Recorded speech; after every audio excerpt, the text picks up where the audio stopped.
8h16 sur Europe 1. Nikos Aliagas. La tête de liste du Rassemblement national aux européennes, Jordan Bardella est votre invité. David Doucan. Bonjour Jordan Bardella. Bonjour. Alors vous serez tout à l'heure dans les travées du Salon de l'Agriculture avec Marine Le Pen. Vous allez y passer quelques heures.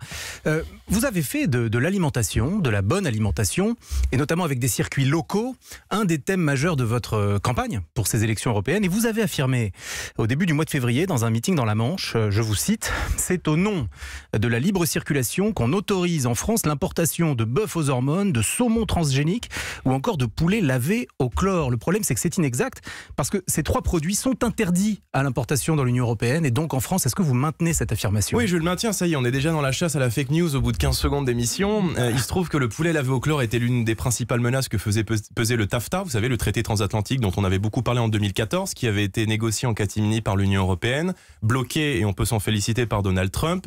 Et le saumon transgénique, en l'occurrence, nous vient de ces accords de libre-échange que nous avons signés avec le Canada, avec le CETA, parce que vous savez que le système de contrôle étant très restreint au Canada, il est impossible de distinguer d'un saumon, disons, d'origine naturelle, d'un saumon transgénique.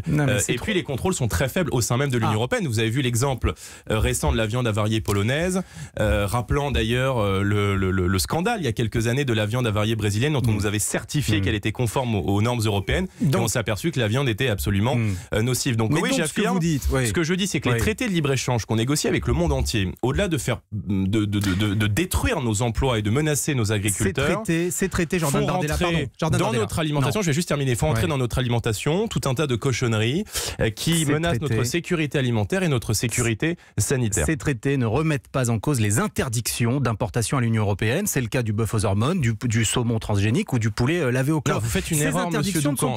Ces interdictions ne sont pas remises en cause. La Commission européenne l'a même dit précisément récemment. Vous commettez une erreur. Les systèmes de contrôle aujourd'hui en vigueur dans l'Union européenne sont dérisoires. Donc, on peut effectivement aujourd'hui consommer de la viande aux hormones. On peut effectivement aujourd'hui consommer du saumon transgénique. Nous n'avons pas la possibilité de le savoir parce qu'encore une fois, les contrôles sont dérisoires et s'agissant du saumon transgénique au Canada, il est impoble de le distinguer. Mais donc nous avons précisé les choses. Donc nous avons précisé les choses. Je l'affirme et je continuerai de le dire malgré la défense en fake news à laquelle hurlent un certain nombre de journalistes et de responsables politiques de la République en marche, que les traités de libre-échange que nous négocions avec la terre entière, je vous rappelle que l'Union européenne, c'est 116 traités de libre-échange, menacent notre sécurité alimentaire, ils menacent notre sécurité sanitaire. Je vous ai rappelé un certain nombre de scandales alimentaires. Ils ne remettent pas en cause les interdictions. Vous faites référence au contrôle, ça c'est autre chose. Oui, d'accord. Enfin, si on n'est pas capable aujourd'hui de déterminer ce que l'on a dans nos assiettes, eh bien oui, tout et n'importe quoi peut y entrer. Nous prenons effectivement la traçabilité la plus totale, y compris pour les produits transformés, ce qui est loin d'être le cas aujourd'hui, et l'arrêt de ces traités de libre-échange. Et je vous dis, je vais même plus loin. Nous, on considère aujourd'hui qu'il doit y avoir une exception en matière agricole et que l'agriculture doit être aujourd'hui exclue des traités de libre-échange. Est-ce que vous allez tout à l'heure avec Marine Le Pen, comme l'ont fait Laurent Wauquiez et Nicolas Dupont-Aignan, reprocher à Emmanuel Macron de ne pas suffisamment défendre les intérêts de la France dans la renégociation de la politique agricole commune? Oui, parce que le problème, c'est que Emmanuel Macron, il a un beau discours dans les agriculteurs, mais il fait totalement le contraire. Encore une fois, c'est lui qui, avec ses alliés au Parlement européen, ont négocié les traités de libre-échange. Je vous rappelais l'exemple du CETA. C'est lui qui, avec ses alliés au Parlement européen, sont en train de négocier la baisse des crédits qui sont alloués à la politique agricole commune. Parce que moi, si vous voulez, samedi, j'étais en Haute-Marne, j'ai rencontré une famille d'éleveurs qui nous ont confié qu'il y avait de réelles inquiétudes au sein de la profession sur la baisse des crédits de la politique agricole commune, dont certains d'ailleurs budgets pourraient être réaffectés à l'intégration des migrants dans tout l'état de fonds qui sont subventionnés par l'Union européenne et par le Parlement européen. Donc je crois que le rôle de ce nouveau Parlement européen qui sera élu au mois de mai, et c'est l'une des raisons pour laquelle nous nous battons effectivement, vous l'avez rappelé, sur le terrain agricole, c'est de bloquer cette baisse des crédits de la PAC de 10 à 20% qui va affecter gravement nos agriculteurs et notre agriculture. Il y a effectivement beaucoup d'agriculteurs qui réussissent, qui se développent et il faut les accompagner, mais il y a aussi aujourd'hui beaucoup d'agriculteurs qui sont dans la souffrance et nos agriculteurs, comme beaucoup de Français, ils veulent aujourd'hui pouvoir vivre de leur travail. Et donc nous on propose l'arrêt des traités de libre-échange parce qu'encore une fois ils sont nocifs pour notre agriculture. On propose le patriotisme économique parce qu'aujourd'hui, je vous prends un exemple très concret, 85% du bœuf qui est consommé dans les collectivités publiques est d'origine importée. Il faut aujourd'hui que le local devienne une norme et que l'importation devienne une exception et qu'on encourage dans les cantines des écoles, des collèges, des lycées par exemple, des produits du coin plutôt que d'encourager des produits venus d'ailleurs, ce qui semble aujourd'hui encore une fois être une norme. Vous savez pourquoi la Commission européenne préconise de baisser de 5%, c'est ça ce qu'elle a déclaré, les crédits de la PAC?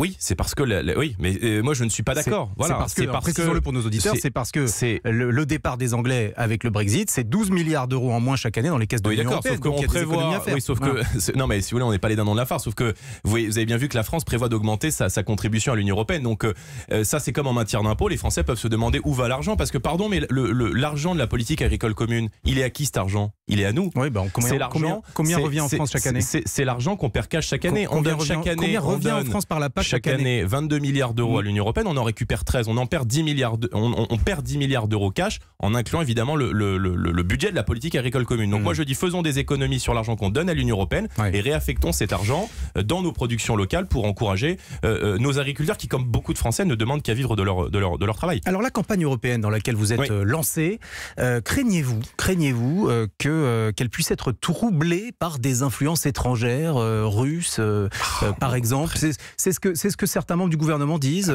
Il y aurait peut-être des paranoïa en fake news. Nous voici dans la paranoïa du complot et des manipulations étrangères. Jordan Bardella, c'est pas une paranoïa, c'est un rapport qui a été publié par le Quai d'Orsay. Oui, mais je pense qu'ils sont parano.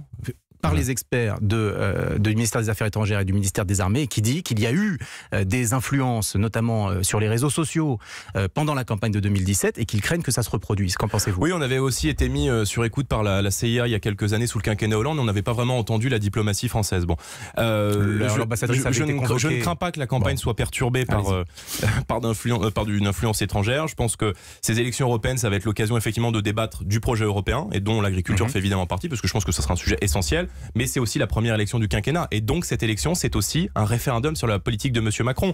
Et il faut que les gens aillent voter ces élections européennes, parce qu'encore une fois, s'abstenir, c'est j'irai accorder une demi-voix à Emmanuel Macron. Il faut que les Français aillent voter, parce que Macron va devoir rendre des comptes le 26 mai sur sa politique fiscale, sur sa politique sociale, sur sa politique migratoire. Il y a deux visions de l'Europe qui vont s'affronter. Celle de Macron, qui veut continuer à ce que l'Union européenne décide de beaucoup de choses aujourd'hui dans notre vie. Et puis nous, qui défendons aujourd'hui le retour au peuple, la paix fiscale, le bon sens et la fin de l'immigration. Et la République en marche et le Rassemblement national, selon le sondage le plus récent, sont au coude à coude. Oui, c'est vrai. Quasiment à égalité dans les enquêtes d'opinion, selon l'enquête la plus récente. Une question concernant ce mouvement des Gilets jaunes qui nous occupe depuis plusieurs mois. Hier, le président de la République a maintenu la nécessité de l'usage des fameux lanceurs de balles de défense. Le Conseil de l'Europe nous demandait d'y mettre un terme, ou en tout cas de les suspendre. Qu'est-ce que vous en dites? Est-ce que les policiers doivent avoir ces LBD pour gérer pour le maintien de l'ordre? Oui, après la question, c'est est-ce que les munitions doivent être aussi puissantes? Parce que c'est vrai qu'on a fait le choix en 2006, il me semble, de passer du flashball, qui était pourtant un produit made in France, à ce LBD suisse. Ouais. Si vous voulez, je crois que c'est toute une question stratégique. C'est-à-dire qu'on a fait le choix. Non, mais en fait, on a fait le choix, si vous voulez, avec ce mouvement des Gilets jaunes, de faire de la répression et de ne pas faire du maintien de l'ordre. Parce que je crois que nos policiers sont à bout, mais il y a aussi eu des victimes de manière. Des gens qui ont reçu des projectiles, qui ont perdu un œil. Il y a eu beaucoup de gens qui ont perdu un membre, qui ont perdu un œil. Il y a eu des casseurs aussi, mais parfois il y a eu des personnes totalement innocentes. Je pense à la jeune Fiona, étudiante, qui a perdu un œil. Je pense à Rodriguez, qui lui a perdu un œil et dont on voit sur la vidéo qu'il manifestait de manière totalement pacifique. Jérôme Rodriguez, l'un des leaders des Gilets jaunes. Le risque qu'on a aujourd'hui, c'est d'aller vers cette escalade de la violence. Il y a une réalité aussi, c'est que ce mouvement, il est aujourd'hui en train d'être récupéré par des mouvements violents, par des mouvements d'extrême gauche qui viennent dans ce mouvement pour si j'en crois, moi je condamne toutes les formes de violence, mais si j'en crois les tags anarchistes qu'on a retrouvés sur l'Arc de Triomphe ou sur les murs de l'Assemblée nationale, je pense qu'on est plutôt dans des mouvements d'extrême gauche. Encore une fois, je crois que toutes les formes. Oui, bien sûr, mais toutes les formes de violence sont condamnables. Maintenant, ce mouvement des Gilets jaunes, il a porté des revendications auxquelles une majorité de Français partagent, sur aujourd'hui le besoin de baisser les impôts, sur ce besoin de respirer financièrement à la fin du mois. Et c'est vrai que Macron n'a pas entendu ces revendications. Et donc toutes ces semaines de révolte populaire n'auront servi à rien si les gens font le choix de s'abstenir le 26 mai. Un dernier sujet, Jordan Bardella, 3,9% de morts en plus sur les routes au mois de janvier. Est-ce qu'en tant que responsable politique, vous dites aux Français, à nos concitoyens, de ne plus détruire les radars?